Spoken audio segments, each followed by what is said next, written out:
ದೇವರು ಪ್ರೀತಿಸುವ ಪ್ರೀತಿಯ ಬಿಗ್ ಜೆ ಟಿ ವಿ ಪ್ರಿಯ ವೀಕ್ಷಕರಿಗೆ ನಮ್ಮ ಕರ್ತನಾದ ಯೇಸು ಕ್ರಿಸ್ತನ ಹೆಸರಿನಲ್ಲಿ ನಿಮ್ಮನ್ನು ವಂದಿಸಿ ಸ್ವಾಗತ ಬಯಸ್ತಿದ್ದೇವೆ. ಬನ್ನಿರಿ, ದೇವರ ವಾಕ್ಯವನ್ನು, ಅಮೂಲ್ಯ ವಾಕ್ಯವನ್ನು, ಉತ್ಕೃಷ್ಟ ವಾಕ್ಯವನ್ನು, ನಿತ್ಯ ವಾಕ್ಯವನ್ನು ನಾವು ಅಧ್ಯಯನ ಮಾಡಿಕೊಳ್ಳೋಣ. ಇಂದಿನ ನಮ್ಮ ಅಧ್ಯಯನ ಯೆಶಾಯನ ಗ್ರಂಥ, ದ ಬುಕ್ ಆಫ್ ಐಸಾಯ, ಚಾಪ್ಟರ್ 29, 29ನೇ ಅಧ್ಯಾಯ.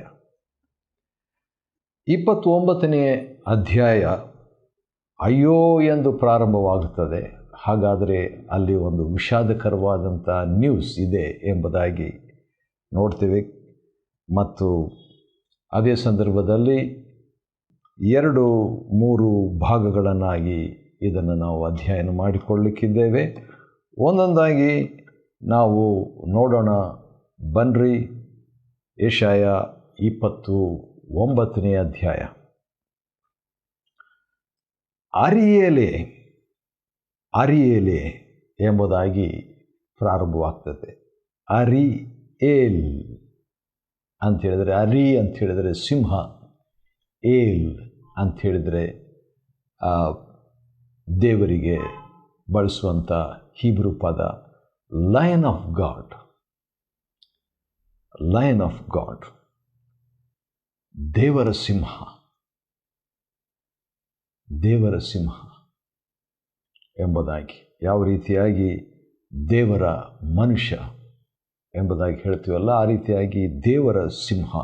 ಹಾಗಾದರೆ ದೇವರು ತನ್ನ ಜನರನ್ನು ಎಂಥ ಗೌರವದಿಂದ ಭಾವಿಸಿ ಈ ಮಾತನ್ನು ಹೇಳಿರಬೇಕು. ಯಾಕಂತ ಹೇಳಿದರೆ, ದೇವರು ಕೆಲವು ಸಂದೇಶಗಳನ್ನು ಬೇರೆ ಬೇರೆಯವರಿಗೆ ಕೊಡುವಾಗ ಅವರವರ ಪ್ಲಸ್ ಪಾಯಿಂಟ್ನಿಂದ ಪ್ರಾರಂಭ ಮಾಡ್ತಾನೆ. ಯಾವ ರೀತಿಯಾಗಿ ನಮ್ಮ ಕರ್ತನಾದ ಯೇಸು ಕ್ರಿಸ್ತನು ಪ್ರಕಟಣೆ 2 ಮತ್ತು 3ನೇ ಅಧ್ಯಾಯದಲ್ಲಿ 2-3 ಅಧ್ಯಾಯಗಳಲ್ಲಿ ಯಾವ ರೀತಿಯಾಗಿ ಪ್ಲಸ್ ಪಾಯಿಂಟು ಅವರ ಬಲದ ಬಗ್ಗೆ ಮಾತಾಡಿಬಿಟ್ಟು ಅನಂತರ ಬಲಹೀನತೆಯ ಬಗ್ಗೆ ಮಾತಾಡಿದ ಹಾಗೆ ಇಲ್ಲಿ ಕೂಡ ದೇವರು ಉದಾಹರಣೆಗೆ ತೂರಿನ ಬಗ್ಗೆ ಮಾತನಾಡುವಾಗ ತಾರ್ಷೀಸಿನ ಹಡಗುಗಳೇ ಎಂಬುದಾಗಿ ಪ್ರಾರಂಭ ಮಾಡುವಂಥದ್ದನ್ನು ಗಮನಿಸಬಹುದು.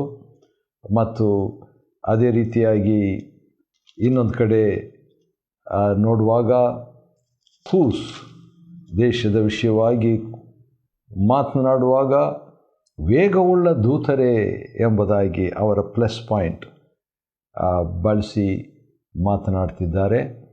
ಅದೇ ರೀತಿಯಾಗಿ ಇಲ್ಲಿ ಕೂಡ ಅರಿಯೇಲೆ, ಲಯನ್ ಆಫ್ ಗಾಡ್ ಎಂಬ ಪದ ಬಳಸಿದ್ದಾರೆ. ಇದು ಕೂಡ ಯಾವ ರೀತಿಯಾಗಿ ಇಸ್ರಾಯೇಲ್ ಅಂದರೆ ಯೆರೂಸಲೇಮಿನ ವಿಷಯವಾಗಿ 22ನೇ ಅಧ್ಯಾಯದಲ್ಲಿ ದಿವ್ಯ ದರ್ಶನದ ತಗ್ಗಿನ ಅಥವಾ ದಿವ್ಯ ದರ್ಶನದ ತಗ್ಗೆ ಎಂಬುದಾಗಿ ಹೇಳಿದ ಹಾಗೆ ಇಲ್ಲಿ ಕೂಡ ಅರಿಯೇಲೆ ಅಂತ ಹೇಳುವಾಗ ದೇವರ ಸಿಂಹವೇ ಎಂಬುದಾಗಿ. ಭಾಳ ಸಾರಿ ಈ ಪದವನ್ನು ದೇವರು ಬಳಸುವಂಥದ್ದು. 1ನೇ ವಚನದಲ್ಲಿ 2 ಸಾರಿ, 3 ಸಾರಿ ಒಟ್ಟಾಗಿ, 2ನೇ ವಚನದಲ್ಲಿ 1 ಸಾರಿ, 7ನೇ ವಚನದಲ್ಲಿ ಈ ರೀತಿಯಾಗಿ ಮತ್ತೆ ಮತ್ತೆ ಆ ರೀತಿಯಾಗಿ ಕರೆಯುವಂಥದ್ದು ಆಶ್ಚರ್ಯ. ದಾವೀದನು ಸೈನ್ಯ ಸಮೇತವಾಗಿ ವಾಸಿಸಿದ ಪಟ್ಟಣವೇ. ಹೌದು, ದಾವೀದ ಗ್ರೇಟ್, ಮಹಾನ್ ನಾಯಕ, ಹೀರೋ. ಆ ದಾವೀದನು ಈ ಒಂದು ಪಟ್ಟಣದಲ್ಲಿ ವಾಸಿಸಿದನು. ಆದ ಕಾರಣ ದೇವರು ಅರಿಯೇಲೆ ಅಂತ ಹೇಳ್ಬಿಟ್ಟು ನಮಗೆ ಯಾರಪ್ಪ ಇದು, ಯಾರಿರ್ಬೋದು ಅಂತ ಕನ್ಫ್ಯೂಸ್ ಆಗಬಾರ್ದು, ಗಲಿಬಿಲಿ ಆಗಬಾರ್ದು ಅಂತ ದಾವೀದನು ಸೈನ್ಯ ಸಮೇತವಾಗಿ ವಾಸಿಸಿದ ಪಟ್ಟಣವೇ ಅಂದರೆ ಯೆರೂಸಲೇಮ್. ಯೆರೂಸಲೇಮನ್ನು ದಾವೀದನು ತನ್ನ ಒಂದು ರಾಜಧಾನಿಯಾಗಿ ಮಾಡಿಕೊಂಡಿದ್ದ. ಆದ ಕಾರಣ ಅಂಥ ಒಂದು ವ್ಯಕ್ತಿ, ಯಾಕಂದರೆ ಆ ದಾವೀದನ ಬಗ್ಗೆ ಎಷ್ಟೋ ರಾಜರಿದ್ದರು. ಯೆಹೂದ್ಯರಲ್ಲಿ ರಾಜರು ಸುಮಾರು 19, ಯೆರೂಸಲೇಮ್ ಅಥವಾ ಇಸ್ರಾಯೇಲ್ ಎಂಬಂಥ 10 ಗೋತ್ರದವರಲ್ಲಿ ಸುಮಾರು 19 ಅರಸರಿದ್ದರು. ಆದರೂ ಕೂಡ ಅಂಥ ಸುಮಾರು 40 ಅರಸರ ಹೆಸರುಗಳಲ್ಲಿ ದೇವರು ದಾವೀದನ ಹೆಸರನ್ನು ಮಾತ್ರ ಯಾಕೆ ಬಳಸಬೇಕು ಎಂಬುದಕ್ಕೆ ಒಂದು ಕಾರಣ ನಾವು ನೋಡಿಬಿಟ್ಟು ಮುಂದುವರಿಸೋಣ. ಅದು ಅಪೊಸ್ತಲರ ಕೃತ್ಯಗಳಲ್ಲಿ ನಾವು ನೋಡಿಕೊಳ್ಳಬಹುದು. ಆ ವಾಕ್ಯ ನನಗೆ ಈಗ ತಾನೇ ನೆನಪಿಗೆ ಬಂತು, ಆದ ಕಾರಣ ಅದನ್ನು ಹುಡುಕ್ತಾ ಇದ್ದೀನಿ. 13ನೇ ಅಧ್ಯಾಯ 22ನೇ ವಚನ. ಆಮೇಲೆ ದೇವರು ಅವನನ್ನು, ಅಂದರೆ ಸೌಲನನ್ನು ತೆಗೆದು ಹಾಕಿ ದಾವೀದನನ್ನು ಅವರ ಮೇಲೆ, ಅಂದರೆ ದೇವಜನರ ಮೇಲೆ, ಇಸ್ರಾಯೇಲರ ಮೇಲೆ ಅಥವಾ ಯೆಹೂದ್ಯರ ಮೇಲೆ ಅರಸನನ್ನಾಗಿ ಮಾಡಿ.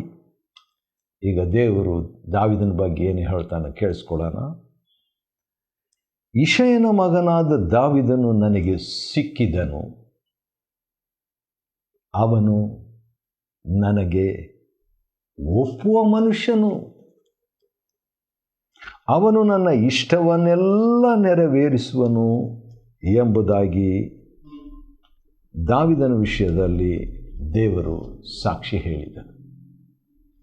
ಆದ ಕಾರಣ ಇಲ್ಲಿ ಕೂಡ ದಾವೀದನ ಬಗ್ಗೆ ಹೇಳಿಬಿಟ್ಟು, ದಾವೀದ ಇದ್ದಂಥ ಒಂದು ಪಟ್ಟಣವೇ ಅಂತ ಹೇಳಿಬಿಟ್ಟು ಅವರಿಗೆ ಆಗುವಂಥ ದಂಡನೆಯ ಕುರಿತಾಗಿ ದೇವರು ಮಾತಾಡಿಬಿಟ್ಟು 6ನೇ ವಚನದಲ್ಲಿ, ಸೇನಾಧೀಶ್ವರನಾದ ಯೆಹೋವನು ಗುಡುಗು, ಭೂಕಂಪ, ಮಹಾಶಬ್ದ, ಬಿರುಗಾಳಿ, ಚಂಡಮಾರುತ ಇವುಗಳ ಮೂಲಕ ಆ ನಗರಿಯನ್ನು ರಕ್ಷಿಸುವನು. ಹೌದು, ಅದು ಕೂಡ ಆಶ್ಚರ್ಯವೇ. ಅರಿಯೇಲನ ಮೇಲೆ ಹೋರಾಡಿ ಅದಕ್ಕೂ ಅದರ ಕೋಟೆಗೂ ವಿರುದ್ಧವಾಗಿ ಯುದ್ಧ ಮಾಡಿ. ನೋಡ್ರಿ, ದೇವರ ಒಂದು ಕರುಣೆಯನ್ನು ನಾವು ನೋಡ್ತೇವೆ. ದೇವರ ಒಂದು ಕಠಿಣತ್ವ ಅನ್ನೋ ಬದಲು ದೇವರ ಒಂದು ಶಿಸ್ತು ಅಂತ ಹೇಳಿಬಿಟ್ಟು ಒಂದು ವಾಕ್ಯ ನೆನಪಿಗೆ ಬರುತ್ತಿದೆ. ನೋಡೋಣ ಹೇಗಿದೆ ಏನಿದೆ ಅಂತ ಹೇಳ್ಬಿಟ್ಟು, ಅದು ಪೂರ್ಣವಾಗಿ ಸರಿಯಾಗಿ ಹೇಗಿದೆ ಅಂತ ಹುಡುಕಿ ಹೇಳಲಿಕ್ಕೆ ಇಷ್ಟಪಡ್ತೇನೆ.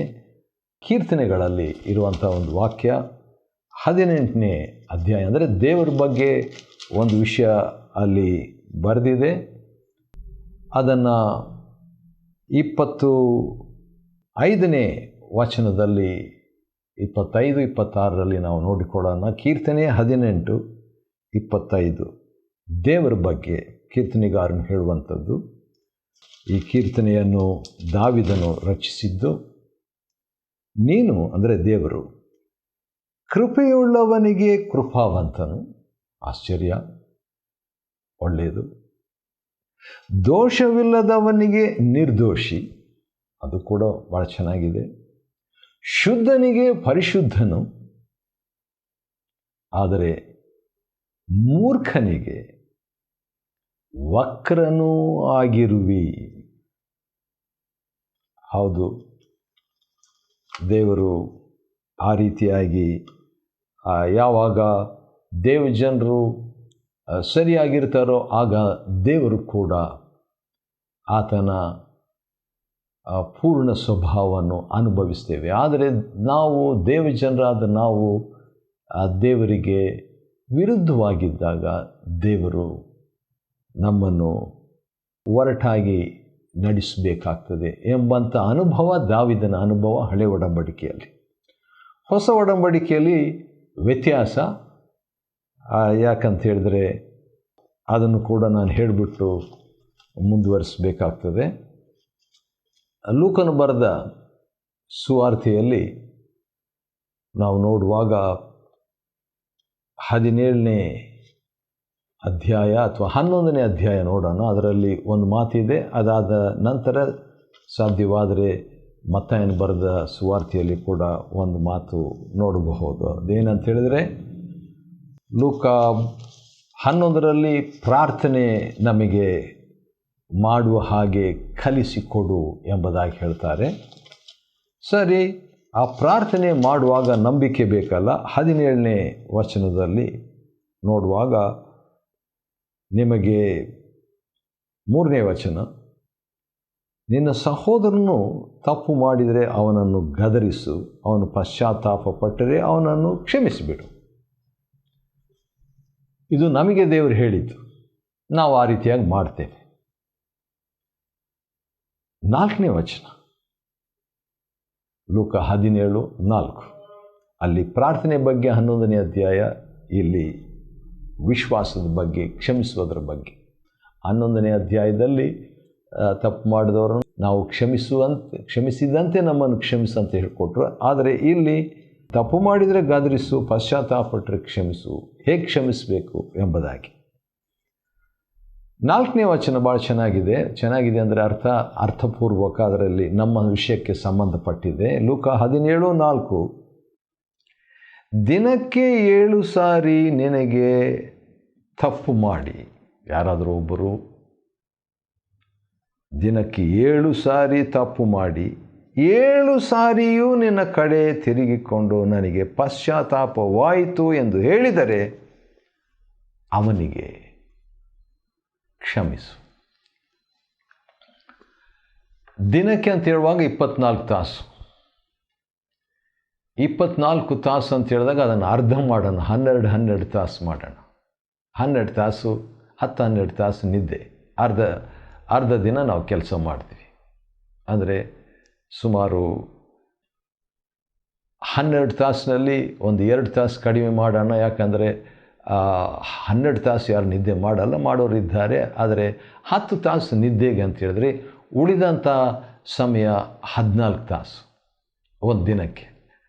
14 ತಾಸಿಗೆ ಒಬ್ಬ ವ್ಯಕ್ತಿ ದಿನಕ್ಕೆ 7 ಸಾರಿ ತಪ್ಪು ಮಾಡ್ತಾನೆ. ಹಾಗಾದರೆ 2 ತಾಸಿಗೆ ಒಂದು ತಪ್ಪು ಮಾಡುವಾಗ ಅವ್ರನ್ನ ಕ್ಷಮಿಸು ಎಂಬುದಾಗಿ ದೇವರು ಹೇಳ್ತಾರೆ. ಇದು ಕ್ಷಮಿಸುವ ಸಾಮರ್ಥ್ಯ ಯಾರಿಗಿರುವಂಥದ್ದು?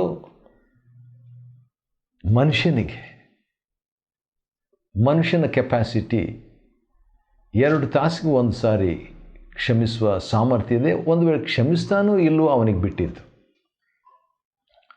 ಈಗ ದೇವರ ಸಾಮರ್ಥ್ಯ ಅಷ್ಟೇ ಇರ್ಬೋದಾ? ಖಂಡಿತವಾಗಿಲ್ಲ. ದೇವರು 2 ತಾಸಿಗೆ ಕ್ಷಮಿಸುವ ಆತನಲ್ಲ, ಭಾಳ ಸಾರಿ. ಸದ್ಯಕ್ಕೆ ಅಲ್ಲಿ ನಾವು ನಿಲ್ಲಿಸಿಬಿಟ್ಟು ನಾವು ಮುಂದುವರಿಸೋಣ. ಹೌದು, ಯೆಶಾಯನ ಗ್ರಂಥ 29ನೇ ಅಧ್ಯಾಯದಲ್ಲಿ ನಾವು ನೋಡುವಾಗ ದೇವರು ಮತ್ತೆ ಕ್ಷಮಿಸುವವನಾಗಿದ್ದಾನೆ. 29ನೇ ಅಧ್ಯಾಯ 9ನೇ ವಚನದಿಂದ ಇರುವಾಗ ನಾವು ಏನು ಮಾಡ್ತೀವಿ ಅಂತ ಹೇಳಿದರೆ, ಹೌದು, ಹೇಗೆ ಒಬ್ಬ ಪ್ರಸಂಗಿಗೆ ಇದು ಒಂದು ಎಚ್ಚರಿಕೆಯ ಮಾತನ್ನು ನಾವು ನೋಡ್ತೇವೆ. ಯಾವಾಗ ನಾವು ಕುರುಡಾಗ್ತೀವಿ, ಪ್ರಕಟಣೆ ಇಲ್ಲದವರಾಗ್ತೀವಿ, ಪ್ರಸಂಗಿಗೆ ಒಂದು ಎಚ್ಚರಿಕೆ. ಅದೇನಂತ ಹೇಳಿದರೆ, ಯೆಹೋವನು ನಿಮ್ಮ ಮೇಲೆ 10ನೇ ವಚನ ಗಾಢ ನಿದ್ರೆಯನ್ನು ಬರಮಾಡಿ ಪ್ರವಾದಿಗಳೆಂಬ